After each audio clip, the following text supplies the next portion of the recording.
Yep, go ahead. All right, let's get started here this morning. The minutes from our October meeting. Any changes or corrections, Greg? Yep. All in favor, say aye. Aye. Anyone opposed? Budget report is attached. On the revenue side, $825, that's our land lease with R&R Farms for them to grow some corn out at Tryon. That's their semi-annual payment. Some interest earnings and transfer from our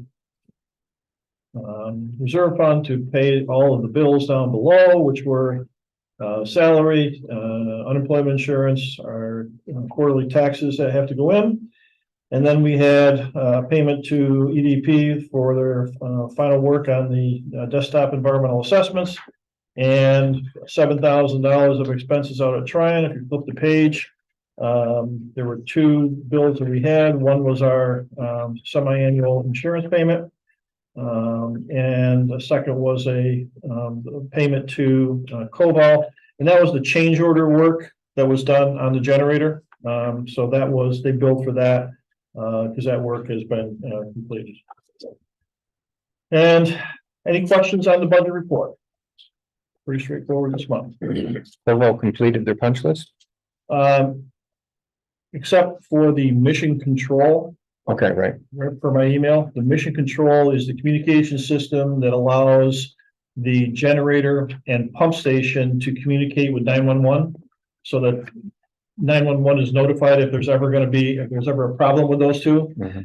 Mission control was there to load their system when Cobalt started up the generator, but when they realized that there was that issue that with the pumps not turning off, you know, when the generator or staying shut down when the generator shut down, they didn't install their system at that time. Now that all that work has been completed, it's a matter of trying to get him back there. And both Cobalt and our office are trying to get them there as soon as we can. But other than that, everything else is complete. Okay. Someone make a motion on the budget report. Motion. Thank you, Mike. Sue, thank you. All in favor, say aye. Aye. Anyone opposed?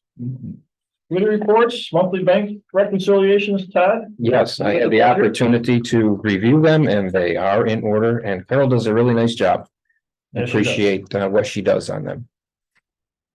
All right, FCCRG report. Mr. Beckett, do you have anything to offer this morning? Yeah, we have 2 pages and just give a little color to some of what we said. The EPA one I find pretty interesting because we have a lot of these sites that are laying around. Well, actually, let me take it back. I thought we had a lot more than what we can really go after.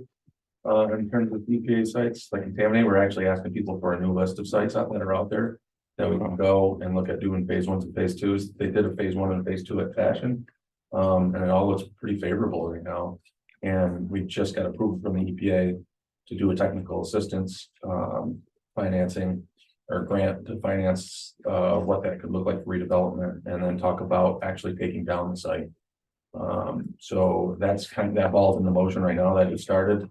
I think we had, I don't know the final reports out, but they had a favorable one on one of the sites they did in Northville that looks to come back all good. So that can go back out and get redeveloped. And we're looking at going after another $500,000 to do phase 1 and phase 2s on additional sites that are out there. So initially we only had that $200,000 funds. So we narrowed it down to what we thought would be the best for the communities that we were looking at across the county. And then, and also that we could get access to, right? So it's a little bit of, there's a bigger list, but you can only get access to certain amounts. So Ron's working on a Barlum site right now, and then we are actually collecting and trying to come up with a second layer list. We have some from the first round, but if we're trying to get more community involvement to say, is there anything else that we should be looking at? So if any of you guys have any thoughts on that, shoot it over to Ron or Scott's on the team there. So that's going really well. The other thing too, people get scared of it, and it's actually a really good thing. Like there's a lot of money, and the EPA wants to do it. Unlike the DEC, because I always say, like, you drive around, you go in Gloversville on Kingsborough and 8th, and they have that monitoring site there, and it just looks terrible, and that's what everybody thinks about. That's DEC, that's the state level. The EPA wants to get it back on the tax map. That's their goal. They're going to throw money at it until they get it back on the tax map. and they're gonna come with a working plan for it. So I keep saying we need to get a quick hitter, like something there, so the community can be like, wow, this is awesome. Like, look what they're doing. We should do more like this. So we're hoping that fashion could be the big industrial, and then we're looking at some more of the ones that are, you know, in the downtowns that maybe we can do something else with. Which one is fashion? Fashion is the one behind UPS. Oh, It's a big site. I mean, it's about 10, 11 acres. I think, Yeah. or something along those lines. We're lucky in that it was a newer facility, like it was only in the late 80s that it started, so it's not a lot of the old chemicals that were in there that were used, you know, 20s through 60s. So it had a pretty clean bill of health. I didn't see the final report, but there's very little that showed up on it. Nice. So it was just yeah. a finishing plant. Mhm. It wasn't a tannery where they Right. were using, doing all the dehairing and Yeah. that type of stuff. So, it's now owned by the county. Yes. County owns Okay. the property. So, that would be great if we can get that, either cleared or taken down. That's a nice, We're getting quotes from HRP right now, what it would cost to clean out what's inside of that building, because I think there's 120 drums of chemicals that are in there. Mhm. And then to get those out, and then what it would cost to scrape it right now, so that I know they're working on that right this minute. So that's exciting, but there's a ton of money out there. Even you get one of those, the tax credits are incredible. Like if you have one that even has slightly elevated, you can get the significant tax credits for a developer. So it is something really interesting for the community if they knew about it, like the amount of money that, and you layer it, right? You could layer. So like the tax credits could be anywhere from 20 to 50% of whatever that you put into that site could come back to you as a tax credit at the end of it, which is a sizable dollar amount if you're looking at, $5-10 million site. So that's kind of what we're looking at. Is there any bigger parcels that we could look at for development that could get some of that big tax credit money? And there's tax credit people, there's developers out there that just look for these tax credits. We talk about other communities that have done it really well, like Pittsburgh's one that's done a good job with it. And just kind of look outside of what they've done and what can we bring back. Yeah, those developers will look to sell those too. Oh, yeah. Yeah, and then there's institutions out there that will buy them. And then that creates additional equity into the project that the developer doesn't have to come up with. Yeah, I know. So there's some sizable money out there. We're hoping we can land some of that. Well, the corner of Harrison Street and 30A. Yep. You've got the brand new baseball field, So- which is going to bring people in, and you've got the New York State Baseball Hall of Fame right across the street. And that's such a nice store. Yes, it is, and it's being worked on, but it's multi, so we have a county level EPA grant that the CRG one, right? Then there's also the city of Gloversville EPA grant, it's the same type of grant program. Gloversville works on Gloversville properties, we work on everything outside of Gloversville. So Gloversville's got a BOA, they got an EPA, so I think Scott's involved a little bit with that from the Gloversville, about it. I know. So Gloversville is working on that site, it is one of a priority, being that we put that baseball in there, but it's nothing that we can drive, and when we do talk to them about it. They have looked at it, and I don't remember where they ended with site approval to get out in there, they might have done some phase ones, a lot of these, when they become dormant sites. You gotta figure out who owns it, and then like, how do you get access, and then you can go, I think like you can get in front of a grant to get a stay to go on the property, depending on if it's a public need, right? Like if they fear things are leaching into the other areas. So there's different ways they can go about it. HRP knows all those, and I know that they're working with those all, correct, and us on like, can we get access? How do we get access? What are we allowed to do? It's very complicated, doesn't it? It's a lot of layers, but the good thing is they are looking at that, and I know they've had a bunch of discussions on that specific site. Yeah, I agree with you. I mean, that would be ideal to clean that corridor. That's the main corridor going into the city. Like if you Google map from all of them, that's where they want you to go through. So it would be nice to see that cleaned up. Any other questions on the EPA stuff? Otherwise, the loan funds are really active. We have almost in every one. So we have the JDA, which is like an ag loan. We just did a lumberyard there. The countywide loan fund, we just closed 2 that you see there, and there's no update for this meeting, but I know that they were looking at 2 for the city of Johnstown loan fund. So really active for the downtowns. 52 Church Street, if you haven't been in downtown Gloversville, that have it ripped down and cleaning it up, which is nice to see. And I know they're working really hard on the apprenticeship program that's going out there this week, so we're hoping to get a good amount of people out for that. That's the quick highlights. Great. Any questions for Tim? Thanks, sir. Alrighty, on to some old business, not much new to report. Nexus Renewables, working with Virio to try to obtain, finalize the easement that they need along the rear of their property line.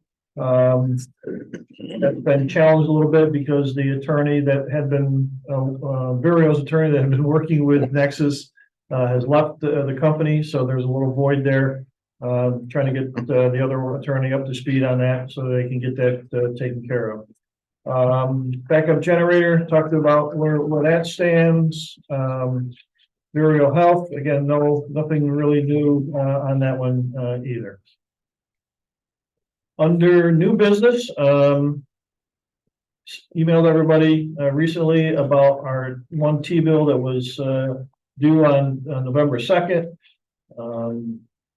Sent you around what those rates were. There was a consensus to renew that for 6 months. Looking for a motion to retroactively approve of renewing that T-bill. Sue, thank you. Is there a second to that motion, Dave? Any further discussion? All in favor, say aye. Aye. Anyone opposed? We have another one due on the 16th. That current T-bill has a rate of 5.096. Late yesterday afternoon, we finally received what the current rates are. If you let me just read them to you: 3 months, 5.23. 6 months, 5.416. Or excuse me, I gotta start over again. My bad. 3 month, 5.14. 6 months, 5.216. I'll get these out eventually. 9 month, 5.242. 12 month, 5.264. So the best rate there is the 12 month. Question becomes, again, where are interest rates heading? When you look from what we looked at last week to this week, things are down, a tenth of a point. Okay. Is that the start of a trend where these rates are going to go back down? Mike, any prognostications from your end? The curve was inverted, which meant the longer term rates were lower than the short term rates, which is Historically not usually the case. yeah. It's starting to flatten, so the longer term rates are coming back up. So you're gonna see, I think, what we call a flattening of curve, which will have these numbers be very close to each other as they're becoming now. So I think you're gonna continue, it should get back to the point where the shorter term rates are less than the longer term rates. But they're still close because the Fed can't get inflation control. Correct. We'll learn more about that today. But if we go in for a 12-month, are we expecting interest rates on the short term? I mean, you're saying they're gonna level out and become approximately the same, but in general, is the trend for interest rates going up or going down? Long-term rates should start to go up and be high.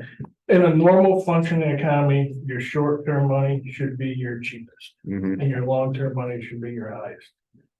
That's not how it has been for the last 18 months. It's been reverse of that. Mhm. So your shorter term, you should start to get higher yields on your longer term investments.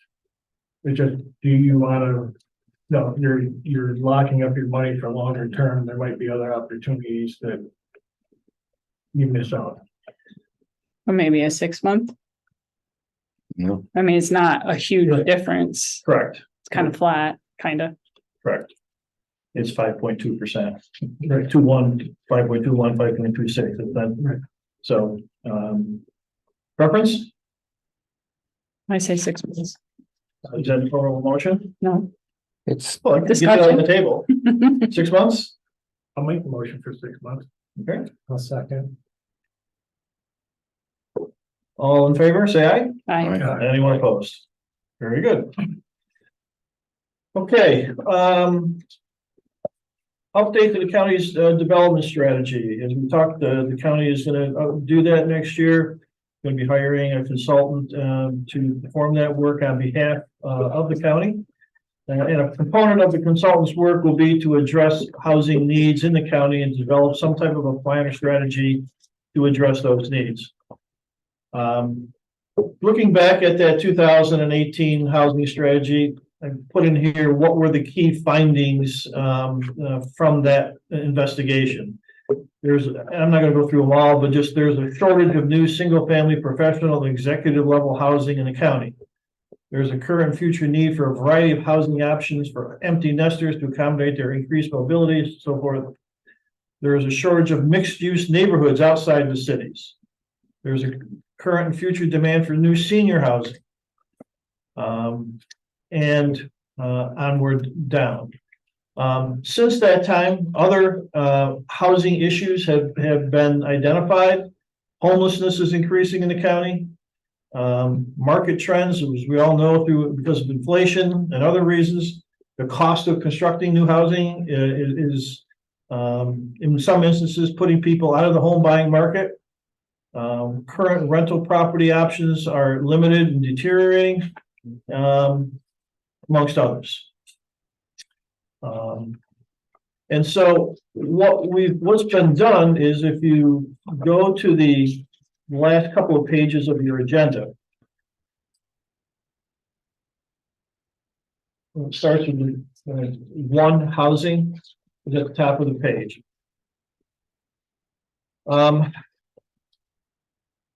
What this is the very first draft of the scope of work that would be put into the request for proposals that would be sent out to the consultants asking for pricing to come in and prepare this updated development strategy for the county. I just wanted to run by folks here to see what you thought, and if anybody had any ideas, suggestions, additions, deletions to what we've got in here. The RP would start by repeating what we just looked at in the agenda, that there was a study done in 2018. Here's what it said, and then down below, here are some other issues that we've identified with respect to housing in the county. You flip the page. B, what are the current housing programs in Fulton County? At the county level, there are none. There's no formal county housing program run by county government here in Fulton County. What we do have is the Fulton County Community Heritage Corporation. It's a private, not-for-profit corporation, has offices in Gloversville, and they provide housing out in Mayfield, cut-off gardens. They operate cut-off gardens, okay? And then the other one is the Gloversville Housing Authority, a city of Gloversville organization that provides housing for families, seniors, and disabled folks, and it operates 3 projects in the city: Forest Hill Towers, Kingsborough Towers, and Du Bois Gardens. Okay, so that's what we currently have. So what we've outlined here is again an initial scope of work. And the consultant's scope shall start by doing and collecting data regarding population, socioeconomic, housing, and other census and data. Identify key observations and trends. All right, and prepare a summary of what they found and submit those to the county. 2, schedule and conduct housing roundtable meetings with representatives of the following stakeholders. And we listed 17 folks, organizations, and individuals, from the Board of Supervisors to the Center for Regional Growth, to the IDA, to the cities, the towns, school districts, the college, the BOCES, the Community Heritage Corporation, Gloversville Housing, some housing investor corporation, owners of Trackside, DHC of Johnstown, owners of Maple Knoll Apartments, the owners of Hillside Place Apartments, realtors, banks, housing developers, local businesses. And the purpose of these meetings would be to share the consultant's findings of its review of the data, and then begin to talk about housing needs, impediments, opportunities, and what would need to be done to try to encourage investment into new housing here in Fulton County. telling the consultant that they should schedule and conduct up to 4 of these meetings. And for one of these meetings, they would, if, or more, they would look to bring in an outside housing developer to meet with this group and talk about what challenges and obstacles do housing developers typically face when looking at developing different types of new housing, redeveloping existing buildings in downtown, developing new housing in the cities, developing new housing outside of the cities. What challenges, obstacles does the housing developer see in constructing new housing in the county? How can these challenges be addressed? And what incentives may need to be provided to encourage housing developers to invest in the county? Amongst other topics that we can talk about. And then once these meetings are complete, the consultant would prepare key findings, issues, and opportunities, and submit those for review, and ultimately identify up to 10 recommendations that would serve as a housing strategy. It would identify a 3-year program of projects and initiatives that the county should implement.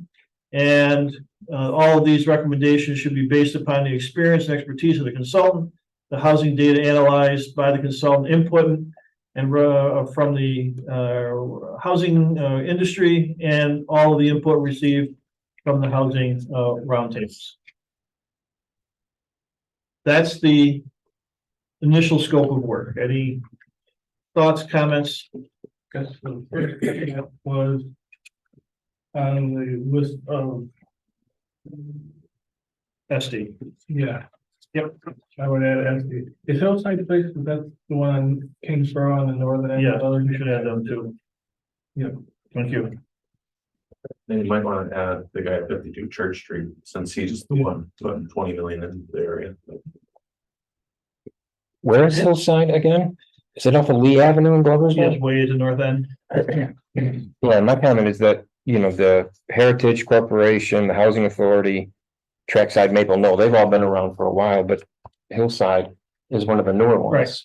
Mhm. I would try to find out Yep. Yeah. who he is and why they Yeah. thought they would do well here. The redevelopment SD was fairly new. Right, and they did a great job I on think that. that CRN rental management is my guess. We'll figure it out. I'd also suggest there are some smaller residential property owners, renters, who don't have the same incorporation status as some of these other larger nonprofits and for-profit developers. People come to mind are Helmut Phillip, who's Sarah Slingerland's son-in-law. Trish Isabella. I know they've got, you know, robust Mhm. properties that they own. Those are just two that come to Okay. mind that are on the Good point. smaller scale. The other thing is under scope of work. Item A, collect and analyze population, socioeconomic, housing and related census and other data.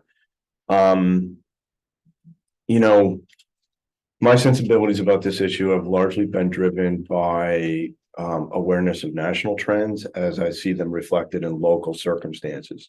So that kind of makes them a little bit more not sure what the word would be, but not necessarily driven by specific statistics in Fulton County. Mhm. Now, I know that there are agencies out there that are tracking things, and I'm curious, where will they pull the data from? Are they only going to be looking at national census data, which has some utility, but I'm curious what sources they have locally to dig into some of this stuff, so that it's specific to Fulton County. I don't know. You know, I think that's where we lean upon the expertise of that consultant who's done this before, Mhm. you know, is to go to those data sources that they've used before to try to generate national trends Mhm. and local trends. Mhm. But I think we can modify that language to tell them to do just that, Mhm. to do national trends and local trends and see, have them do both. I'd also, I know you've got county related agencies on here as being a part of the roundtable meetings. but I'm also, thinking maybe, some people from DHS. Just because I know those folks are going into homes. They're seeing what's actually maybe, What's happening? Department of Human Services. DHS, right? DSS. DSS, sorry. Okay. Social I'm thinking Services. it's about the Homeland Security. Okay. Yeah, DSS. Yeah, that's good. And then, certainly in terms of the school districts, probably all of them should be invited, but I think Johnson and Gloversville specifically have to be involved. Mhm. And when we do that, do we ask the superintendents? Or do we ask the president of the school boards or both? I would suggest first reaching out to the superintendents, and I would actually recommend maybe pitching the idea of coming to a board meeting and pitching it to the boards of education as a way to Pitching the end product? pitching the process, get the boards of education to sign on to supporting the initiative. I know, I'm fairly certain Bill Crankshaw will be more than receptive to this. I don't know about Gloversville. I'm sure. I know Dave is well aware of housing issues. I just don't know his particular style and if he wants to get involved with that sort of initiative. DRI, like he wants to get involved with this community, making sure that it's. Okay. I mean, I think they've got motivation to be involved. I've already talked with Bill about it. So I can certainly put another bug in his ear to be keeping an eye out for a call or an ear out for a call. Okay. But I think the boards of education would benefit from knowing that there's an initiative going on. On a side note, like watching the news on the gym this morning, well, I think Warren and Washington County just did this. Yeah, it was something like. They were just putting up like, this is where we are in the national trend, like that's what was the thing. Yeah. It was this morning, so you might want to look at what their study is if they posted it. I've looked at it briefly, yeah. And I think it just came It's out very this similar. week. Yep. I have such a minor point, which is probably more of a question. I know it's repeated in the key trends in both sections, where it talks about the need in B to accommodate the increased mobility of empty nesters. Does that mean because they can now go on vacation, or is it really intended to be decreased mobility because they need, ranch style instead of just 2-level? Probably both.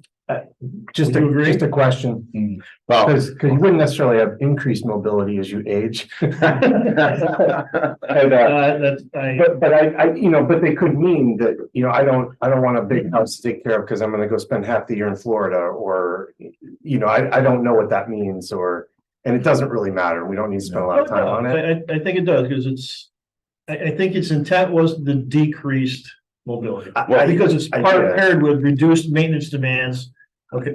Yeah, but then I was also thinking, well, maybe you've got people who are snowbirds and they go south for the winter. So maybe that's what they meant by mobility, but I didn't think so, but I've just seen it. We will change that. I mean, to Greg's point, if you distinguish accessibility from ability to travel. Right. Yeah, I think that's what you're getting at. Yeah. And it's because it could have meant that. Right, right. But when I hear mobility and aging, I think of something else. Yeah, I can verify the decreased mobility. yeah. Speaking firsthand. I'll second that motion. And Sue, I think something you want to identify, Sue and I heard about it at the brownfield event Tim you just talked about this morning is the stacking of funds, the development projects we're seeing at the bank right now that are going forward are the ones that are getting assistance. So maybe we add into this grant sources, you got historic tax credits, you got Restore New York grants, I've seen brownfield grants, National Grid usually has some incentives for improving the efficiency of building. All these Nice, sort of. developers are lining these up with their own money to make these projects good. Well, that brings about an interesting point in terms of an agency like HCR. That is the funnel through which a lot of those programs run. I know they're not necessarily a local agency, but because of their rather robust involvement in grant and tracking housing trends across the state, would there be benefit to getting them involved with the roundtable process as well? Yeah, I know they've got reps that serve the area. I don't know who they are. But I know they're intimately involved with a range of housing initiatives, from low-income supportive housing through other things. And I think they could be a well of good information. in the, another part of the RFP, I mean, we're just looking at the piece dealing with housing. There's really gonna be three components of the RFP: housing, economic development, and tourism. And at the end, there's a whole section on grants. Relative to all three of those sections, you know, and which is what we're trying to have the consultant come back with a 3-year plan. Lay out some recommendations over a 3-year period, and we would ask them to identify grant programs that we should go after relative to housing projects, economic development initiatives, and tourism projects. And indicating in there that we would like to retain that consultant to actually go out and apply for the grants that they've identified during that 3-year period. So we didn't specifically put it into the housing section, but it's in the RFP for that consultant to identify all possible funding sources for projects that will be recommended under, in the housing section, economic development section, and the tourism section.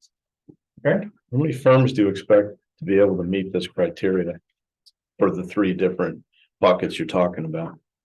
A handful, Not that many. Right, okay. a handful. That's my impression. I just Yeah. wanted to make sure I wasn't No, out in the night. So this RFP, who's spearheading it? county. The guy right down there. Okay, Unfortunate to have Jim participate in writing most of it. But, well, I mean, it it's a county sounds initiative. pretty robust. There, you know, if this is just one piece and then there's still economic development and tourism. And then, It's gonna be the same It's the same content. as- and then a little devil's advocate, I guess, like, so if the county's spearheading it, who is gonna make sure at the end of this process that we actually do something with it? Well, I think that part and parcel of that, this time, we're having that 3-year plan and having that consultant go out and chase certain components of it and funding. That will help tremendously because it'll take the weight off of myself and others, you know, trying to apply for those grant funding sources as well. It will then, you know, whatever these recommendations are, will then, you know, I guess looked at by the board of supervisors and others, the IDA, CRG, say, okay, you know, how do we incorporate this into our capital plan? And that's really kind of how things get funded. It goes into the capital plan. So that'll be the start of that. I would see it, that's probably how it's going to. But there's no fail-safe with Yeah. that regard, Sue, because look what just happened with the board of supervisors. Yeah. This last week, 8 new supervisors coming onto a board of 20. Yep. Okay, so we could be doing this whole document, come up with it, have all the supervisors on, God, it's the greatest thing ever. And the following month there'd be an election and 6 new ones come out and all 6 of them say, oh, this, I don't want to do this. I guess I'm not as concerned with that. I'm more concerned with like what happened with the recent study that we had done on identifying potential site development opportunities in our county. And a lot of it was disappointing information or not valuable information. And we spent a lot of money on that. And, you know, then I feel like we kind of had to do our own internal thing to come up with some potential sites or whatever. So I guess, this, like right now, this is great. But I'm worried about at the And end. it's a fair concern. Mhm. It's a fair concern. It's a concern. It's the same concern that you have every time you do a study like this. Okay, the best way, and again, not guaranteed, but the best way to get folks to buy in is to involve them Yep. and have them take ownership of it. And when you look at the other two components, the economic development and tourism components, there's going to be a different group of people brought together, to provide guidance to the consultant in those areas. And again, the hope is that that group, it's going to contain supervisors, Mhm. right? That, they're involved and, buy into what that document ultimately is going to recommend doing. Okay. But there's no fail safe. And just unfortunately, there's just not, because, Right. and just with this last one that we had, I mean, in 2018, I mean, COVID changed a lot. Yeah. Who would have thought, when that was done a year and a half later, something like that would kick in and change so much. So sorry to cut you off. No, that's okay. I mean, developers that I interact with understand when they move into a county, you're gonna have to have architecture, engineering, safety, adequate parking, disability access. They don't want to go to the planning board and be told that what kind of shrubs they have to have, Right. or that their sign has to be blue versus red, or instead of a 6-foot fence, they have to have a 5.5-foot fence. That drives developers crazy. And so I think it comes down to more of the permitting. One is site control. They all tell you site control, site control, site control. And two is the permitting process. Don't make us come back to the planning board multiple times. Well, that's an interesting idea there, Mike, in terms of addressing that within the framework of the study, in terms of identifying, what are the hurdles involved, so that, the county can inform municipalities that if you want any of this economic development to happen, here's what you have to start doing internally to make that happen. There's, with the feudal system we have around here, there's a lot of different hurdles in that development pathway in terms of permitting and approvals and stuff. I literally had a developer tell me the other day that the planning board wanted him to change the shrubs because they didn't feel that they matched the trees that were on the lot next door. Yeah. Yeah. That's a little overreach. Yeah, Is that locally? no, I was well, gonna say, it's over in your neck of the woods. I don't know. That's a stuff lenient here, honestly, in our planning board. I don't know. Okay, we'll take all the input here and continue to massage this document, and hopefully this will be able to get out onto the streets early next year. One other item under new business, just an FYI, spoke with a gentleman from NBT Bank about the bonds that we issued for the YMCA project a number of years ago. Apparently, the YMCA is asking to modify the terms of those bonds to allow them to have go 1 year of just making interest payments and not principal. And those deferred principal payments would become a balloon payment at the end of the term. They just came up yesterday, but I've talked to Kara about it. Sent that down to Joe Scott. Joe Scott served as bond counsel for the IDA back when these bonds were issued, and just asked Joe, is any issue with that happening, and if so, what action would the IDA have to take to approve that action? So that may become an agenda item at the next meeting. So for what that was worth, under other business, this month's board training is to talk about board training. And again, you all know that, because you've all experienced it, when you become a new member to the board, you are required by law to receive state certified training. You've all received it, okay? But the law also says that the board is supposed to be participating in continuing training. Okay? And the ABO recommends that directors participate in refresher training every 3 years. Okay? Now, next page. This, I put down here, all of the board training that you folks have done this year at our monthly meetings. Mhm. Okay, and we try to do something every month. And we've done a number of different things. They're all outlined and summarized here. And so my question to the board is, are you comfortable with what we're doing to satisfy the ABO's requirements that you have ongoing continuing training? If you are, fine. If you're not, then either you've got to give me some guidance as to what additional types of training we should be doing, or you're gonna have to go back to the ABO and sign up for another one of those training sessions. Given the quality of the ABO training, I'm perfectly satisfied with what you've been doing on a monthly basis. I second that. Kara, from your standpoint, anything from your perspective that we should be touching upon from a training standpoint? No, I think you're doing a great job. All right, having said that, attached to your agenda is your questionnaire. This annual exercise that you are required to go through.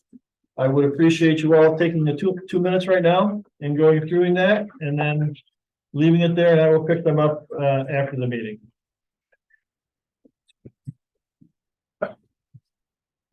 We're gonna Yeah, perfect. Sure. You want to talk about sites? Okay. And then maybe one relative to power. And then we'll get that. Okay.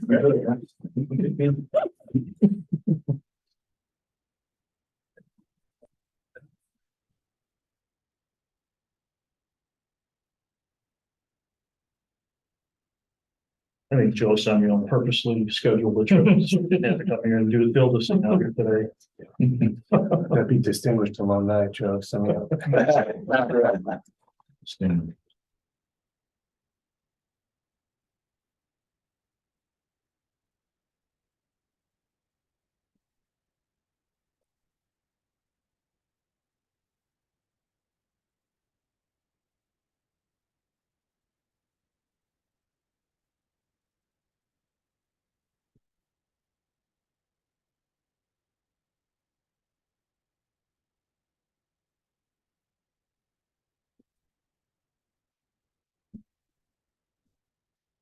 Thank you.